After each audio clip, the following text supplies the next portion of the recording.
I feel proud to say that Naina is a close friend of mine. We happened to meet not so far back, but amazingly we bonded over music.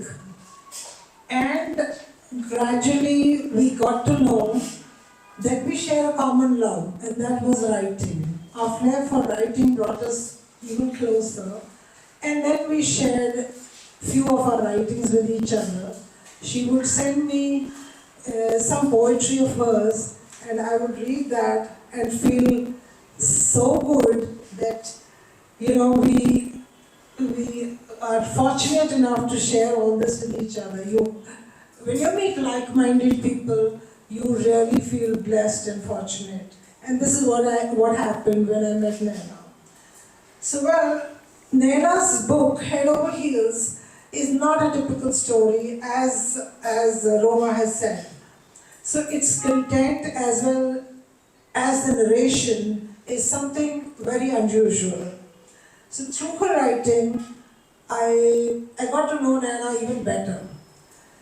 So I felt that this was something which came right from inside her, and it portrays her in a big way, yes.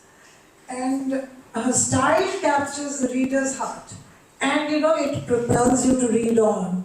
Okay, let's see what happens. So you want to move the pages and you want to know what happens towards the end. So, however, Naina, I am very curious about so many other things. I would like to ask you a few questions. So, are you ready? Yes. So here we go. First of all, I would like to know, why did you pick a remote place like Montmartre in Paris as a setting for your story, since you live in India, and then to find a setting like Montmartre in Paris is quite an unusual thing. So that's what I want to know from you about. Okay, Kamini.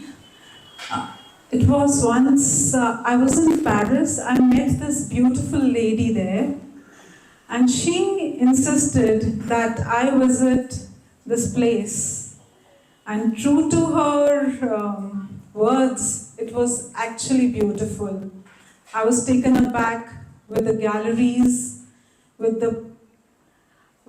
like artists drawing life portraits, basilica, and I knew there and then that I would be writing about this particular setting in one of my books.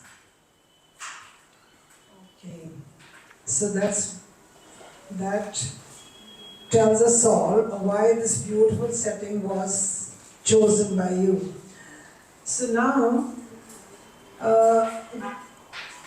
when you read a storybook, you are ready for the content, you are ready for a proper, story. But this is so unusual. Your illustrations, as well as your narrative, it left me astounded. Would you like to share with everyone why you use this unusual style of story narration, which is not usual in books? And it was a very pleasant surprise, though, to go through that. Honestly, I didn't think that I would be writing in this way, in a poetic manner. But since this being a love story, the words started flowing out of me in a rhythmic manner. And there it was. Okay. So now, I'll read out an excerpt from her beautiful book. Soulmate. There was an immediate connection, as the desire to be with Dev was innate. As it happens with a soulmate, he took her breath away. It gave her the high that no alcohol could have given her in that way. Soaked in love, she wanted to live till eternity and celebrate their companionship by raising her arms and sway in ecstasy. So now, just as this excerpt says, this is all about love. That is what I can see. So since the word love appears repeatedly in your story, we'd like to know, what does this particular emotion mean to you? What role does it play in your life? How has it, enhanced your life in any way? And would you like to say something, convey something to your readers about this emotion of love? Kamini, you got me here. Well, I believe that innately I'm a romantic person at heart. And I feel that everything emerges from love, and subsequently everything will fall back into love.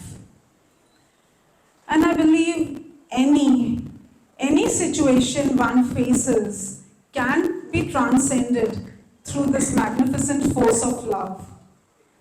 Personally speaking, love is the key. That's so true and so well said, madam. So we can all believe in that. I think none of us would deny that, absolutely, because we all have experienced some aspect of love in our lives. So now I would like to ask you that my curiosity got the better of me as I went along the story. So your protagonist Ria meets Dev. What would you say? Ria before Dev or Ria after Dev? Ria after Dev. Definitely. That's not even a question. Oh my God, so I should have asked. Anyway, so this is her evolution. This is her story of evolution. Yeah, it's in evolution, and it comes to a full circle. Okay, okay.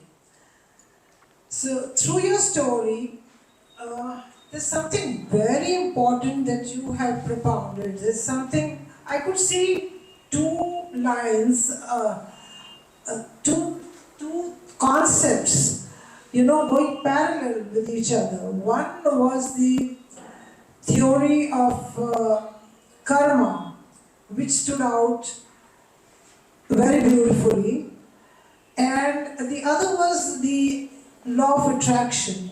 So what would you say? Which one out of the two is it? Well, both go hand in hand in the story, and it's a culmination. Well, I believe that with law of attraction, one can attract and manifest what one desires to have in one's life. But with the theory of karma, you just can't get away with it. It catches you, however, and wherever you are. Yeah, that too we all have experienced. Karma does not leave you. It reaches you somehow. So it's a very deep theory, but you have very nicely and simply explained it. And I wanted to know, what would you say? More of karma or more of law of attraction? And then you've said it very beautifully that it's a combination of both. Yes.